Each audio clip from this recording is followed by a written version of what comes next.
Once considered a more niche or alternative lifestyle, polyamory is finally breaking into mainstream cultural conversations, from Washington Post advice columns to movies, TV shows, and celebrity representation. And that's great news. It means more people are recognizing that some of us can love more than one person at once, and that the many types of polyamorous relationships are just as legitimate as monogamous ones. It's estimated that 4 to 5% of people living in the United States are polyamorous. Roughly 17 million people in the US, however, those numbers will likely increase, as a 2016 YouGov study found that only half of millennials, defined as people under 30 at the time, want a completely monogamous relationship. Despite more visibility around polyamory, there's still a lot of confusion around what exactly polyamory is and what the different types of poly relationships are. Being polyamorous means you're open to the idea of loving multiple people and having multiple romantic relationships simultaneously. The term polyamory comes from the Greek word poly, which means many, and the Latin word amore, which means love. Note that polyamory simply means you're open to the idea of loving more than one person. A person with one partner can still be polyamorous. You can even have 0 partners and be polyamorous. That's called single poly, and we talk about it shortly. 9 types of polyamorous relationships, explained. What are the different types of polyamory? The definition of polyamory is broad, but that's on purpose. There's no one way to be poly, and there are various types of relationship structures and dynamics that fall under the wide-ranging polyamorous umbrella. So, let's break down some of the more common types of polyamory and their associated terms. Hierarchical polyamory. Example: John lives with his wife, and they each have a boyfriend they see once a week. When someone is practicing hierarchical polyamory, there is a prioritization of partners. Often, the language associated with hierarchical polyamory is primary partner and secondary partner. So, your primary partner may be the person you live with, share a bank account with, and are even married to. They are your first priority. Then you may have a second partner who you see less often. You don't necessarily love your secondary partner any less, it's more about the time and energy you give each partner. That's partly why some people more recently have opted to use the word nesting partner instead of a primary partner. Also, some people don't like being called a secondary or even tertiary partner. While there are clear upsides to hierarchical polyamory, mainly the increased level of security that comes with being someone's primary partner, there are a couple of things to keep in mind if you're practicing this poly style. Imposed hierarchies can be toxic and even abusive in some situations if not handled carefully. For example, veto power, where you give your primary partner the option to force a breakup between you and your other partners if they feel they are being disruptive to your connection, dislike them, or literally any other reason. So when practicing hierarchical poly, it's necessary to have a level of individual autonomy when making your own decisions regarding your other partners. Non-hierarchical polyamory. Example: John has had consistent 2 partners for a while, but he just hit it off with a new partner and has shifted his schedule to make more time for them. With non-hierarchical poly, every partner is considered when it comes to making big decisions, and there isn't a ranking system the same way there is in hierarchical polyamorous dynamics, so there are no primary or secondary partners. It doesn't mean you have to treat everyone equally, but rather, each relationship is allowed to grow organically without any rules imposed on it by a third party. Everyone has equal opportunity to negotiate the terms of the relationship without outside influence. Kitchen table polyamory. Example: John, his husband, and their 2 boyfriends occasionally go out to dinner together. Some polyamorous folks enjoy getting to know their partner's partners, aka metamors. They want to be friends with them, and in some situations, have an independent relationship with them, platonic or sexual, that extends beyond their shared partner. This is often referred to as kitchen table polyamory. Kitchen table polyamory is the concept that everyone involved in the polycule, the group of people connected through romantic relationships or constellation, would be open to or even enjoy sitting together at the kitchen table, sharing coffee or breaking bread.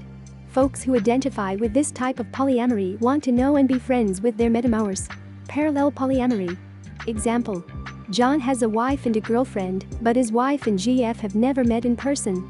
Now, some folks have no desire to get to know their metamor. While they don't mind their partner having another partner, it still hurts when they see them interact lovingly with another person. When that's the case, people may choose to engage in parallel polyamory, which falls on the opposite end of the spectrum as kitchen table poly. Similar to parallel lines, this is when polyamorous relationships don't interact. Parallel polyamory is different from the don't ask, don't tell policy that's sometimes practiced in open relationships. In parallel polyamory arrangements, all partners are aware of the other partner's existence, they just have no desire to meet or hear about one another. Garden party polyamory. Example. John has a birthday dinner coming up, and his wife and girlfriend will both be in attendance. Some folks don't want to have a friendship with their metamour. While they're not looking for kitchen table polyamory, they also recognize how challenging parallel polyamory can be when you have two serious romantic partners. Enter garden party polyamory. The name comes from the idea that you all could be friendly and social at a larger garden party. So you don't mind seeing them periodically and are not looking to keep everything separate. This is a way for all partners to be able to attend some type of important event, like birthdays, graduations, etc. Throuple. Example. John has a wife and boyfriend who are also in a romantic relationship with one another. The word throuple, a portmanteau of three-person and couple, is used to describe a relationship dynamic where you are not only dating two people, but those people are also dating each other. A lot of people assume that it's just three people in one relationship, but it's more than that. In order for the throuple to be sustained long-term, the relationships between each pair within the throuple also have to be cultivated and nurtured.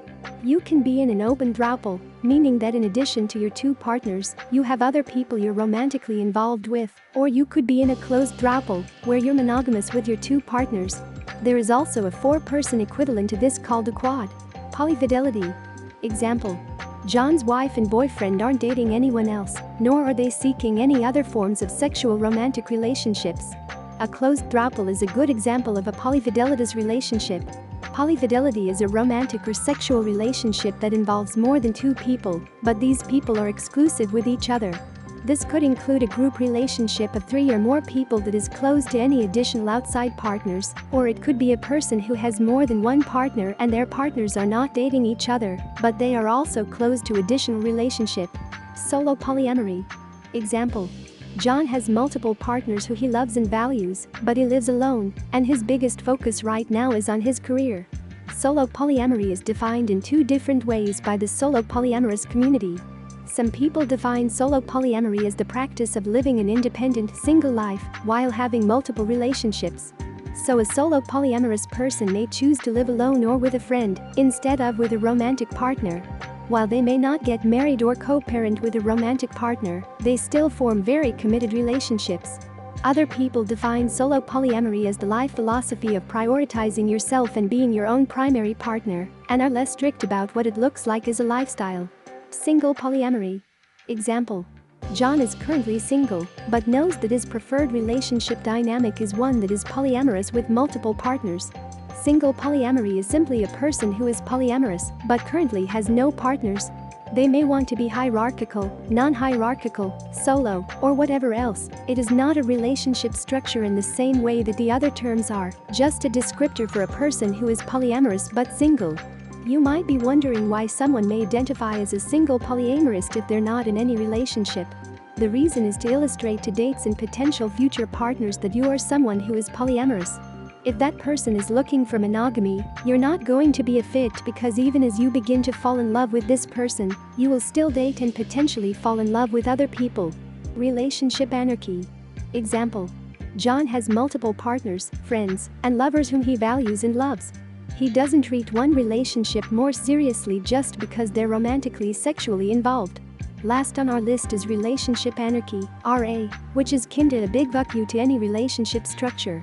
RA is a life philosophy that promotes the idea of no assumed hierarchy among not just your lovers, but also your friends and other people who are important to you. Instead of prioritizing your one monogamous romantic partner at the top, you can customize all of your connections with people individually and build a life and support network that works best for you.